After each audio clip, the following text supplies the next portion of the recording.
السلام علیکم ورحمۃ اللہ وبرکاتہ۔ سوچنے کے بارے میں سوچ رہی ہوں، شاید ہی زندگی کا کوئی ایسا لمحہ ہو جب ہم سوچ نہیں رہے ہوں۔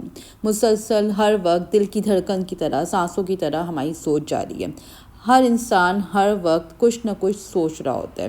ایون جب ہم سو رہے ہوتے ہیں تب بھی ہم سوچ رہے ہوتے ہیں۔ سوچنے کا مطلب یہ ہے کہ جو انفارمیشن ہمارے پاس آ رہی ہے، یعنی کہ جو ہم نے دیکھا، سنا، محسوس کیا اور جو سچویشن ہوئی، تو جو ہمارے پاس انفارمیشن آئی ہے تو اس انفارمیشن کا ہم پروسیس کیا کرتے ہیں، how do we process that information, یعنی کہ ہم اس کی کیسے سینس بناتے ہیں۔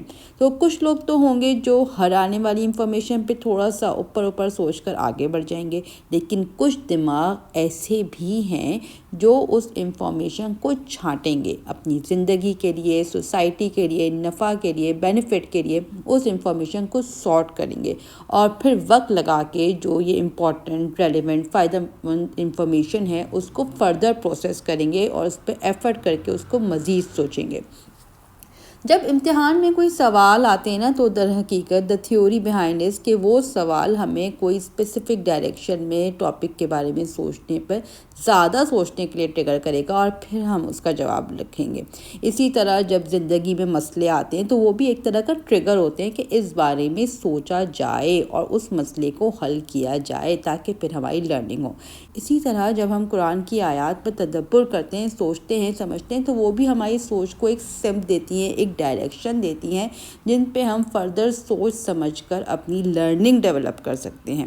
اسی طرح جو ہم سے زندگی میں غلطیاں ہوتی ہیں، مسٹیکس ہوتی ہیں، تو وہ بھی ہماری سوچ کو ہمارے بارے میں ایک پوائنٹر دیتی ہیں کہ اس بارے میں سوچا جائے، آپ سے کوئی غلطی ہوئی ہے، there is something more to think about۔ آپ اس بارے میں مزید سوچیں گے، سمجھیں گے، انالائز کریں گے تو پھر آپ کی لرننگ ہوگی۔ تو جب ہم گہرائی میں جا کر سوچتے ہیں تو پھر ہوتی ہے لرننگ، اور جب اس طرح سوچنے کی، گہرائی میں جا کے سوچنے کی عادت بن جاتی ہے تو جب ہوتی ہے development of the higher order thinking skills. Thank you.